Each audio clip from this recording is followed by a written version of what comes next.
Hello everyone.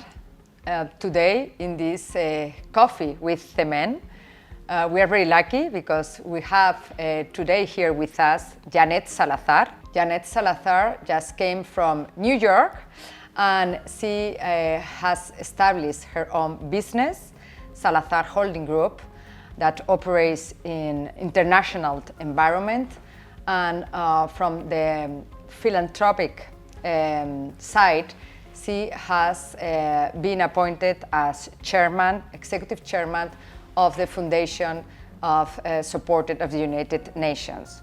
So it's a real honor, Janet, to have you here today to talk with us. Thank you very much for coming and joining us. The first question that I would like to ask you is about this new concept that you have introduced, is alpha whispers.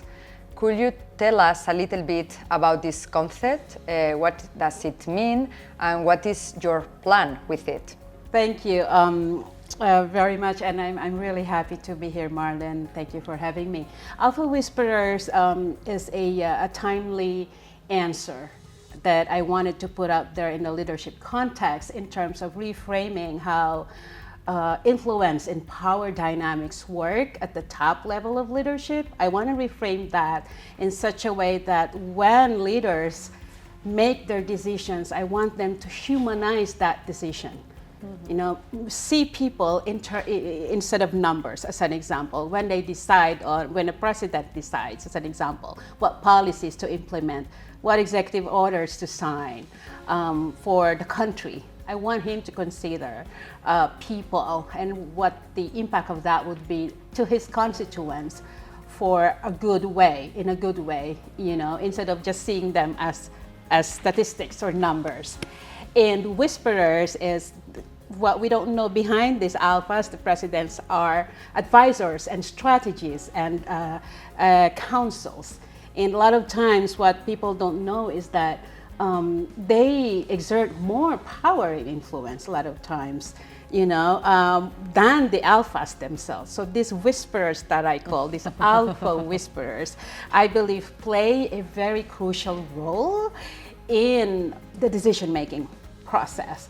Imagine, you know, having a presidential advisor, a chief advisor, as an alpha whisperer, and the president, who is the alpha, listens to that whisperer for one decision that he then signs into order, that then affects millions of lives in the country. Whether that is good or bad decision, it affects millions of lives. So now I want to talk through this book and this platform, Alpha Whisperers, to these advisors to tell them that you have to be accountable. You have to be responsible for every whisper that you give to the alpha. Because it will have a lot of impact in the future in many people. And that whisper should be, as you say, I love that, you know, made with a humanitarian perspective. And also knowing, you know, this huge impact that it may have. Because sometimes the thing is that people may not be aware of the power of influencing other people's decisions. It's very, very interesting. And in a way, this is something that is very connected with what we do when we mediate. We tend to be whispers, trying to observe, what is behind, you know, which is behind the iceberg, the things that you do not see in an obvious way. And listening to you, I was thinking, like, what is the most important challenge that you think, you know, those decision makers are suffering or observing today in the business environment? Right. Well, right now I don't even have to mention about the geopolitical, of course, because whatever happens in the geopolitical environment globally also cascades into business, as you know. But in the context of business leadership, I think one of the most important, although the biggest challenges right now that business leaders are facing is the lack of trust, or just mistrust, right? There's a lot of mistrust right now, you know, from audience or from consumers, from the people that are, supposed to be the target audience, as an example of these businesses, or the constituents, the people that they sell to, the people that they want to even engage into for example, service businesses. It's just a lot of mistrust right now in institutions, big names, etc., especially with AI and deep fakes and all that. There's a lot of perceived manipulation, right, in what's going on, even in the stock market, etc. So I think right now this is one of the most profound challenges that business leaders are facing, this mistrust.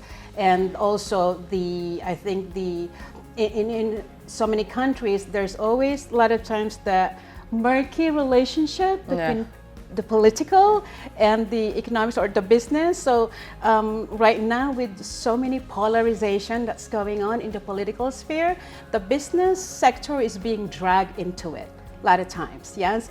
And unfortunately, for so many business leaders, especially those who do not have much power to kind of exert an influence, a lot of times they are left with no option but to actually compromise or bow down to to what the political body wants, and that in itself for me is problematic. Yeah, I completely agree with you. This is long-term vision. We are sometimes I feel that we are all thinking in short term, like pushed by the political movement, and everything should be done now, and this is very dangerous. And how, I mean, you say that this mistrust, you've been talking about polarization, and I would like to know from your opinion if you think that mediation could play an important role in order to, diminish this polarization and those disputes that will arise caused by it. Yeah. Absolutely, yes. I totally agree. I think mediation has to be really mainstream in this context of how to navigate the business management, right? And then business leaders being able to really reach out, as an example, to their audience or to their consumers, and at the same time being able to also bridge that gap or that relationship with the politics and other segments of the society. In terms of, for example, the gap or the conflicts, right, in the business sector, mediation plays a big role because a lot of times when there is a team to mediate, as an example, for conflicts, the self-interest is absent. So there's a neutrality that mediation brings. And I think that's the unique element, the most unique element that mediation brings into the table, is that neutrality. So then being able to listen to both parties when there is a conflict, right? Being able to not say you must do it or you should do it, but present with options as mediators, right? These are what's available, and if you can come together, to join forces for this common goal that will benefit both and then the constituents as a whole, I think is a very important. It's kind of like a success story for having mediation as an important ingredient or a tool for any relationship in the business section. So I advocate for mediation. I think it's very important, and I think it has to be mainstream. There has to be more resources. There has to be more effort and awareness and education. Spotlighting the importance of mediation in business. I love what you say, this power of neutrality, that being able to put on the table not only the positions, but the common interests that both parties may have in common in order to reach this agreement. And this, could imagine you as supporter of the Foundation of the United Nations is something that you have to deal with when putting together the private and the public sector, all the interests that they both have in common, in this case through the United Nations. I don't know if you would like to share with us any experience in this regard, any initiative or that you are dealing with in that sense from the United Nations perspective? Yeah, absolutely. So as we know, AI right now is very hot. It affects all aspects of our lives, whether you are in business or, you know, whatever, even for kids, right? I mean, they're so into AI. Yeah. So a few months ago, I attended a very high-level summit. It's an invitation-only leadership summit in Berlin for AI, and I represented the Foundation for the Support of the United Nations and the philanthropic space in general, and then there are so many others from the private sector, top cybersecurity chiefs of Fortune 500 companies. They were representatives also from EU Commission or EU Parliament, and then top universities in Berlin like ESMT. So we talked about AI and the current challenges that AI brings, right? And what was beautiful about that entire 3 days of coming together, there were like almost 30 of us leaders, is that a mix of, like what you said, public-private partnerships coming together to talk about the common challenges around AI that we are both facing, we're all facing, rather. So in those days and sessions with our groupings, I really saw how, yes, we might come from different countries, we might represent different sectors of the society, but we are facing a common challenge brought about by AI.